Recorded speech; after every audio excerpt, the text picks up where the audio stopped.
ಸಮಯದ ಅಭಾವ ಇದೆ ಶಿವ. ಈ ಬಾಲಭಾವದಿಂದ ಹೊರಗಡೆ ಬಾ. ನೆನಪು ಮಾಡ್ಕೋ ನಿನ್ನ ದಿವ್ಯವಾದ ವಿಶಾಲವಾದ ಸ್ವರೂಪನ. ನೆನಪು ಮಾಡ್ಕೋ.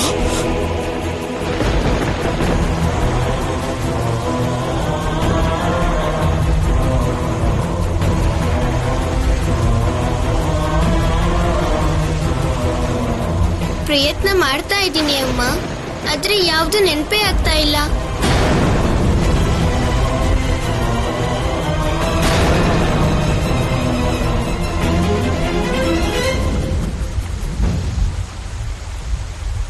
ನಂದಿ, ನೀವು ನನ್ನ ಮಗನಿಗೆ ಅವನ ಸ್ವರೂಪನ ನೆನಪಾಗೋ ಹಾಗೆ ಮಾಡಿ. ನನಗನ್ಸುತ್ತೆ ನೀವೊಂದು ವೇಳೆ ಪ್ರಯತ್ನ ಪಡೋದ್ರಿಂದ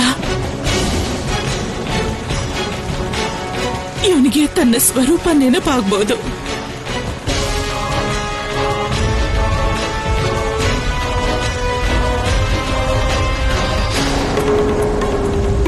ಹೇಳು ಗೆಳೆಯ. ನನ್ನ ಕ್ಷಮಿಸಿ ಪ್ರಭು, ನನ್ನಲ್ಲಿ ಅಷ್ಟು ಶಕ್ತಿ ಎಲ್ಲಿದೆ? ನಾನು ನಿಮ್ಗೆ ನಿಮ್ಮ ನಿಜ ಸ್ವರೂಪನ ಹೇಗ್ ನೆನಪು ಮಾಡಿಸೋದಕ್ಕೆ ಸಾಧ್ಯ? ನಾನಂತೂ ನಿಮ್ಗೆ ಕೇವಲ ನಿಮ್ಮ ಕಥೆಗಳನ್ನು ಹೇಳ್ಬೋದು ಅಷ್ಟೇ ಪ್ರಭು. ಕತೆ ಕೇಳೋದು ಅಂದ್ರೆ ನನ್ಗೆ ತುಂಬಾ ಇಷ್ಟ ಗೆಳೆಯ. ಹೇಳು. ಈ ಕಥೆ ತುಂಬಾ ಹಿಂದಿನದು ಪ್ರಭು. ಆಗ ಜಗತ್ತಿಗೆ ಇದೇ ರೀತಿಯ ಒಂದು ಸಂಕಷ್ಟ ಎದುರಾಗಿತ್ತು. ಆಮೇಲೆ ಏನಾಯ್ತು ಗೆಳೆಯ? ಸಂಕಷ್ಟದ ಪರಿಹಾರ ಹೇಗಾಯ್ತು? ಕಷ್ಟದ ಪರಿಹಾರಕ್ಕಾಗಿ ಎಲ್ಲ ದೇವತೆಗಳು ನಾರಾಯಣನ ಹತ್ರ ಹೋದ್ರು. ಅವರನ್ನ ಪ್ರಾರ್ಥನೆ ಮಾಡಿದ್ರು. ಆಗ ನಾರಾಯಣನೇ ಅವರಿಗೆ ದಾರಿ ತೋರಿಸಿದ್ದು ಪ್ರಭು. ದೇವತೆಗಳೇ, ನೀವು ಕಳ್ಕೊಂಡಿರೋ ವಿಶ್ವಾಸ, ಶ್ರೀ ಅಂದ್ರೆ ಸ್ವರ್ಗನ ಪುನಃ ಪಡೆಯೋದಕ್ಕೆ ಕೇವಲ ಒಂದೇ ಉಪಾಯ ಇರೋದು, ಸಮುದ್ರ ಮಂಥನ. ನೀವು ನಮಗೆ ಆದೇಶ ನೀಡಿ ಪ್ರಭು, ಸಮುದ್ರ ಮಂಥನವನ್ನ ನಾವು ಖಂಡಿತ ಮಾಡ್ತೀವಿ. ಆದ್ರೆ ಈ ಕಾರ್ಯ ಅಷ್ಟು ಸರಳ ಅಲ್ಲ ದೇವರಾಜ. ವಿಶಾಲ ಸಮುದ್ರ ಮಂಥನ ಕೇವಲ ನೀವು ದೇವತೆಗಳು ಮಾಡೋದಲ್ಲ. ಈ ಕಾರ್ಯದಲ್ಲಿ ಅಸುರರು ಸಹಕರಿಸೋದು ಅನಿವಾರ್ಯ ಇದೆ. ಆದರೆ ಪ್ರಭು, ಅಸುರರು ದೇವತೆಗಳ ಶತ್ರುಗಳು. ಲೋಭ ಶತ್ರುಗಳನ್ನು ಹತ್ರ ತರುತ್ತೆ ದೇವರಾಜ ಇಂದ್ರ. ಮನೋವಂಚಿತ ಫಲನ ಪಡೆಯೋದಕ್ಕೆ ನೀವು ಜೊತೆಯಾಗಿ ಸಮುದ್ರ ಮಂಥನ ಮಾಡಬೇಕಾಗತ್ತೆ. ದೇವತೆಗಳು ಆಮೇಲೆ ಏನ್ ಮಾಡಿದ್ರು? ದೇವತೆಗಳು ಅಸುರರ ಜೊತೆ ಸೇರಿ ಸಮುದ್ರ ಮಂಥನ ಮಾಡಿದ್ರು ಪ್ರಭು. ಆದ್ರೆ ಸಮುದ್ರ ತುಂಬಾ ವಿಶಾಲವಾಗಿರುತ್ತೆ ಅಲ್ವಾ ಗೆಳೆಯ? ಅದ್ರ ಮಂಥನ ಹೇಗ್ ಮಾಡಿದ್ರು? ಮಂದ್ರಾಚಲ ಪರ್ವತನ ಕಡೆಗೋಲ್ ಮಾಡಿದ್ರು. ಮತ್ತೆ ನಿಮ್ ಕತ್ತಲ್ಲಿ ಹಾರ ಆಗಿರೋ ವಾಸುಕಿ ನಾಗಾನೆ ಹಗ್ಗ. ಆದ್ರೆ ನೀರಲ್ಲಿ ಕಡೆಗೋಲ್ ಹೇಗ್ ನಿಲ್ತು?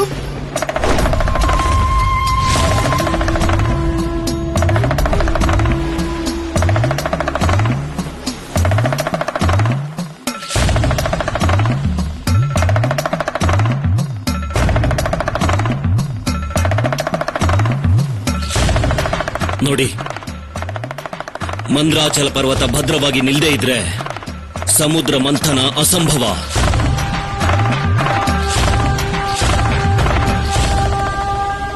ಹೇ ನಾರಾಯಣ, ನಮಗೆ ದಾರಿ ತೋರಿಸಿ ಪ್ರಭು. ನಮ್ಮನ್ನ ಈ ಕಷ್ಟದಿಂದ ಪಾರು ಮಾಡಿ. ಅಸಹಾಯಕ ದೇವತೆಗಳ ಮಾತುಗಳನ್ನು ಕೇಳಿ ನಾರಾಯಣ ಕೂರ್ಮಾವತಾರ ತಾಳಿದ್ರು. ಸಮುದ್ರದ ಕೆಳಗಡೆ ಹೋಗಿ ಮಂದ್ರಾಚಲ ಪರ್ವತಕ್ಕೆ ಅವರೇ ಆಧಾರ ಸ್ತಂಭವಾದರು ಪ್ರಭು. ಹಾಗೆ ಮಂದ್ರಾಚಲ ಪರ್ವತ ನೀರಲ್ಲಿ ಸ್ಥಿರವಾಯಿತು. ಆಗ ಆರಂಭ ಆಯಿತು ಸಮುದ್ರ ಮಂಥನ.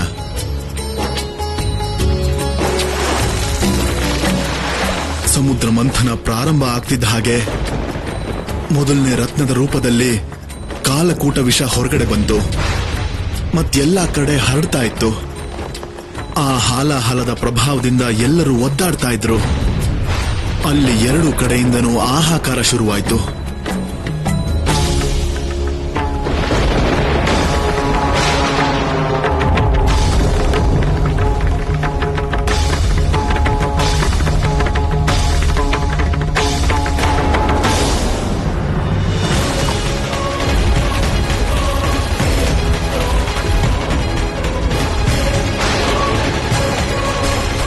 ರಕ್ಷಣೆ ಮಾಡಿ ಪ್ರಭು, ರಕ್ಷಣೆ ಮಾಡಿ ಪ್ರಭು, ರಕ್ಷಣೆ ಮಾಡಿ ಪ್ರಭು.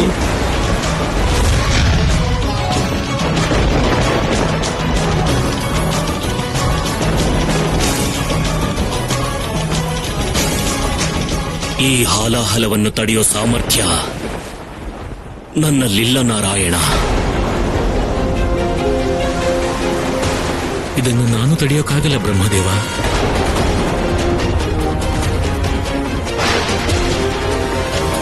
ಮತ್ತೆ ಯಾರ್ ತಡೆದ್ರು ಆ ಹಾಲಾಹಲನ ಗೆಳೆಯ?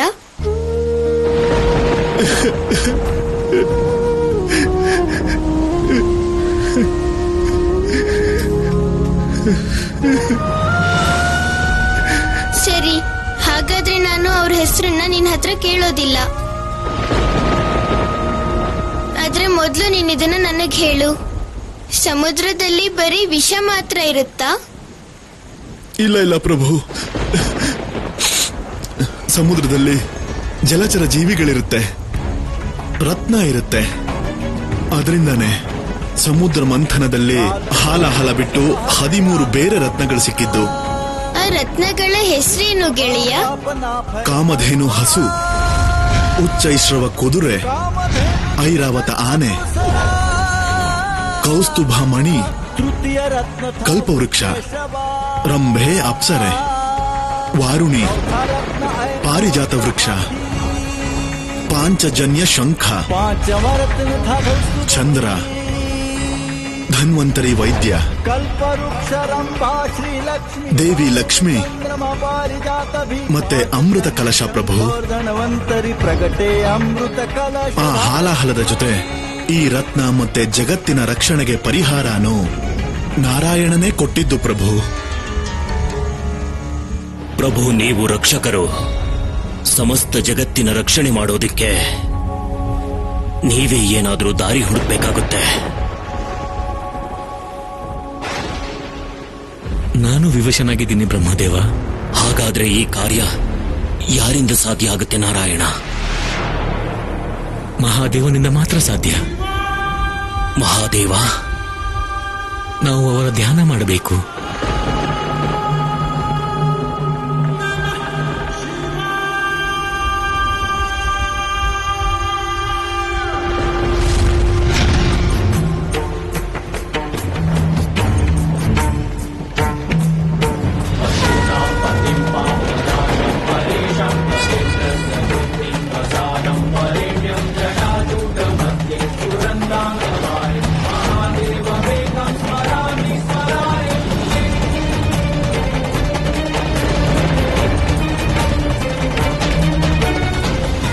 ಮಹಾದೇವ, ಚಿಂತೆ ಮಾಡಬೇಡ ಪಾರ್ವತಿ.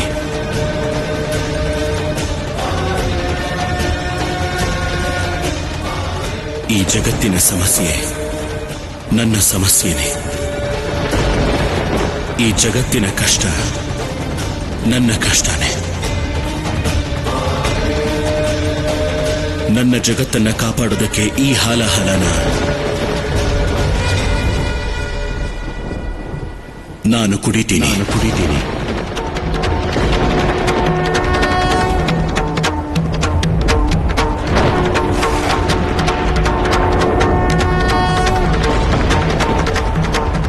ಮಹಾದೇವ, ಆದ್ರೆ ನೀವು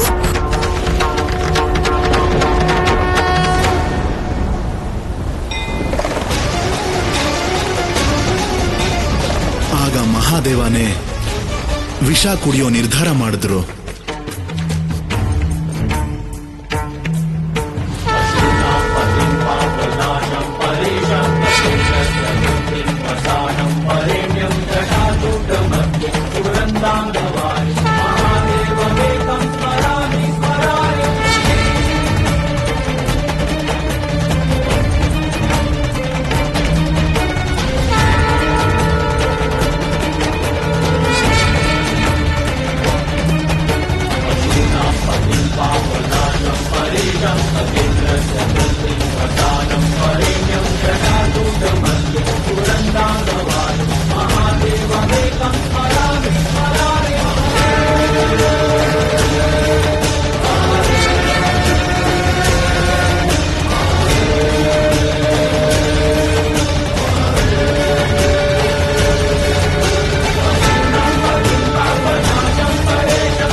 ಹಾಗೆ ಮಹಾದೇವ ಹಾಲಾಹಲ ಕುಡಿದು ಜಗತ್ತನ್ನ ನಾಶದಿಂದ ಕಾಪಾಡಿದ್ರು.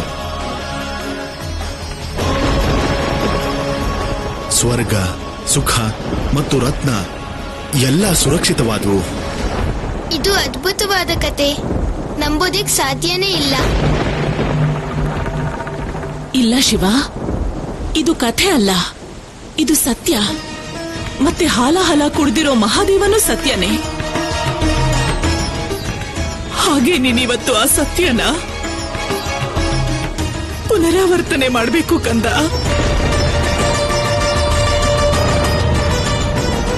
ಇವತ್ತು ನೀನು ಬ್ರಹ್ಮಾಂಡನ ವಿನಾಶದಿಂದ ಕಾಪಾಡೋ ಪ್ರಯತ್ನ ಮಾಡಬೇಕು ಶಿವ. ನಿಮ್ಮ ಆಜ್ಞೆ ಅಮ್ಮ. ಒಮ್ಮೆ ಈ ವಿಷಪಾನದಿಂದ ಈ ಜಗತ್ತನ್ನ ಕಾಪಾಡೋದೇ ಆದ್ರೆ ನಾನು ಈ ಕೆಲಸ ಖಂಡಿತವಾಗ್ಲೂ ಮಾಡ್ತೀನಿ.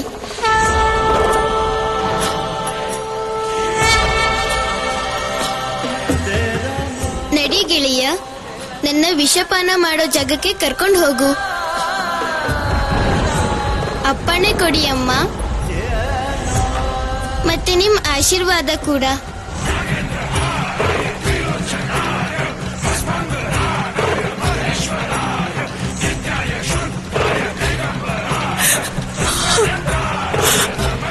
ಹೋಗು ಶಿವ, ಈ ಜಗತ್ತನ್ನ ಸಂಕಷ್ಟದಿಂದ ಕಾಪಾಡು.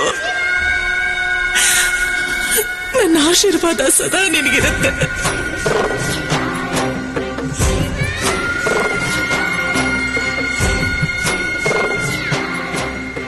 ಬನ್ನಿ ಪ್ರಭು.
ದೇವಿ ಸರಸ್ವತಿ, ಈ ರತ್ನ ಅಂತೂ ಸಮುದ್ರ ಮಂಥನದಿಂದ ಸಿಕ್ಕಿದ್ದು. ಮತ್ತೆ ನಾನು ಕೂಡ ಅದರ ಮೂಲಕನೇ ಬಂದಿದ್ದು. ಹಾಗಾದ್ರೆ ಈ ವಿಷವೃತ್ತ ನನ್ನನ್ನು ಕೂಡ... ಇಲ್ಲ ದೇವಿ ಲಕ್ಷ್ಮಿ, ನೀವು ಮಾತ್ರ ಅಲ್ಲ, ಈ ವಿಷವೃತ್ತದೊಳಗೆ ನಮ್ ಜೊತೆ ಸಂಪೂರ್ಣ ಬ್ರಹ್ಮಾಂಡನು ಸಮಾಪ್ತಿಯಾಗುತ್ತೆ.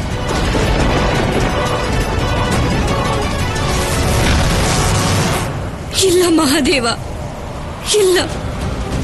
ನನ್ನ ಕಣ್ಣಲ್ಲಿ ಈ ಜಗತ್ತು ನಾಶ ಆಗೋದನ್ನ ನಾನು ನೋಡೋದಕ್ಕಾಗೋದಿಲ್ಲ.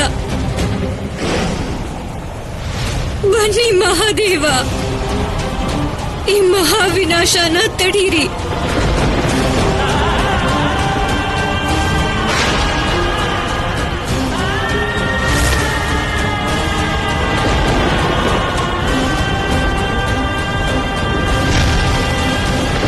ದೇವರಾಜ ಇಂದ್ರ,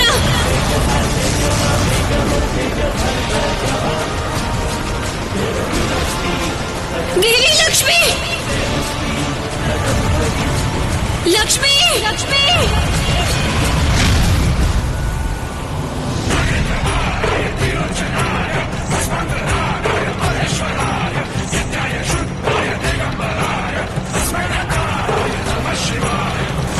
ಇದು ಸಾಧ್ಯ ಇಲ್ಲ.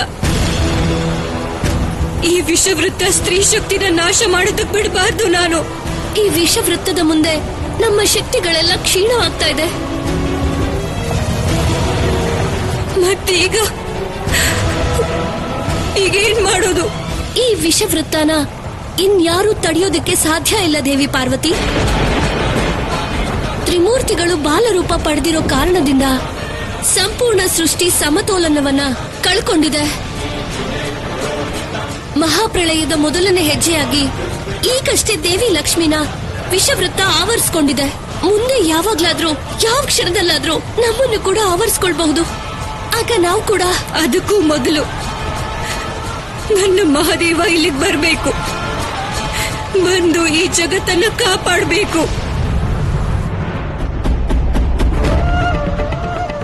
ನಾವ್ ಎಲ್ಲಿಗೆ ಹೋಗ್ತಿದೀವಿ ಗೆಳೆಯ? ಅಂತರಿಕ್ಷದಲ್ಲಿ ಪ್ರಭು. ಇಲ್ಲೇ ವಿಷದ ವಿಸರ್ಜನೆ ಆಗ್ತಿರೋದು.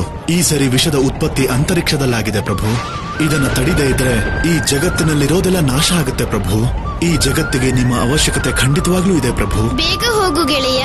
ನನ್ಗೆ ನಮ್ಮಮ್ಮ ಹೇಳಿದ್ದಾರೆ, ಅವಶ್ಯಕತೆ ಇದ್ದಾಗ ಸಹಾಯ ಮಾಡೋದು ತುಂಬಾನೇ ಮುಖ್ಯ ಆಗುತ್ತೆ ಗೆಳೆಯ. ನಾನು ಕಲ್ಪನೆ ಕೂಡ ಮಾಡಿರ್ಲಿಲ್ಲ ನನ್ನ ಚಿಕ್ಕ ತಪ್ಪಿದ್ದಾಗಿ ಇಂಥ ಭಯಂಕರ ಸ್ಥಿತಿ ಬರುತ್ತೆ ಅಂತ. ನಿನ್ನನ್ನ ದೋಷಿ ಅನ್ಕೋಬೇಡ ದೇವಿ ಪಾರ್ವತಿ. ಆದ್ರೆ ತಪ್ಪು ನಂದೆ.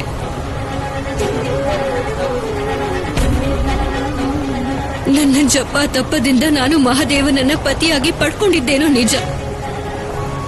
ಆದ್ರೆ ಅವರನ್ನ ಪಡ್ಕೊಳ್ದೆ ಹೋದೆ. ಒಬ್ಬ ಪುರುಷನ್ನ ಪತಿಯಾಗಿ ಪಡೆಯೋದೊಂದೇ ಒಬ್ಳು ಸ್ತ್ರೀಗೆ ಸಾಕಾಗೋದಿಲ್ಲ.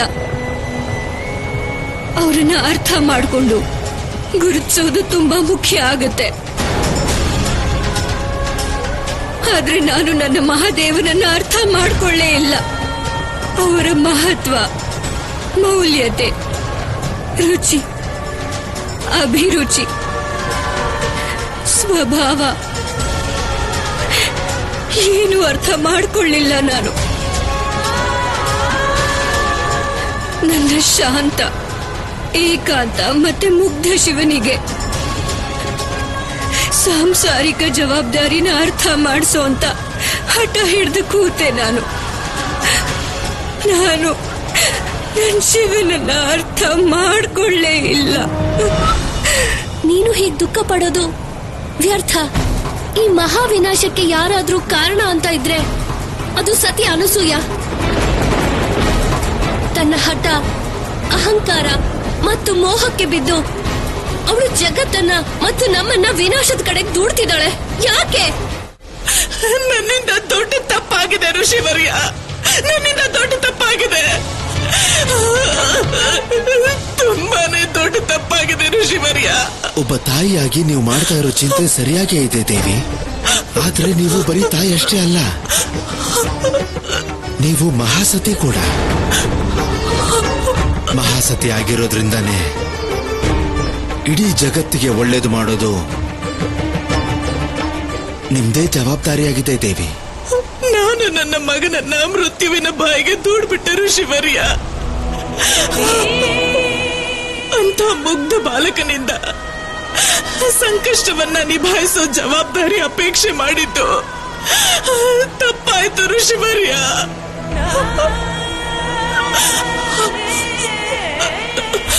ಆದ್ರಿಂದ ನಾನು ನನ್ನ ಮಗನ ರಕ್ಷಣೆಗೋಸ್ಕರ ಅವನ ಹತ್ರ ಹೋಗ್ಲೇಬೇಕು ಋಷಿವರ್ಯ.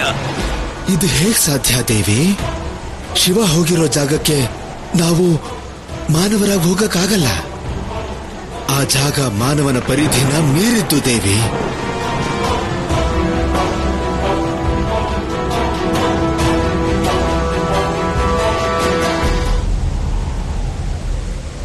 ನಾನು ಮಹಾಸತಿ ಅನಸೂಯ, ಅಸಾಧ್ಯವಾದದ್ದನ್ನ ಸಾಧ್ಯ ಮಾಡೋಂಥವಳು, ತ್ರಿಮೂರ್ತಿಗಳ ತಾಯಿ ಮಹಾಸತಿ ಅನಸೂಯ.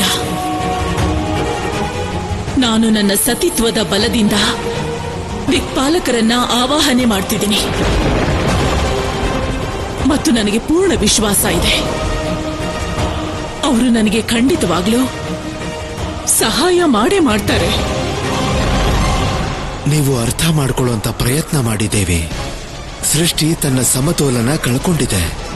ವಿಷ ವಿಸರ್ಜನೆ ಆಗಿದ್ರಿಂದ ಎಲ್ಲರೂ ಶಕ್ತಿಹೀನರಾಗಿದ್ದಾರೆ. ಆದ್ರೂ ಸಹ ನಾನು ನನ್ನ ಪ್ರಯತ್ನವನ್ನ ಖಂಡಿತ ಮಾಡ್ತೀನಿ.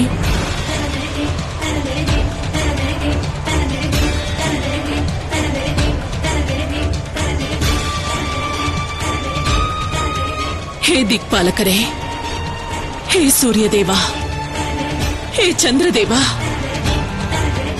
ನಾನು ಮಹಾಸತಿ ಅನಸೂಯ, ತ್ರಿಮೂರ್ತಿಗಳ ತಾಯಿ, ಎಲ್ಲಾ ದಿಕ್ಪಾಲಕರನ್ನು ಆವಾಹನೆ ಮಾಡ್ತಿದ್ದೀನಿ.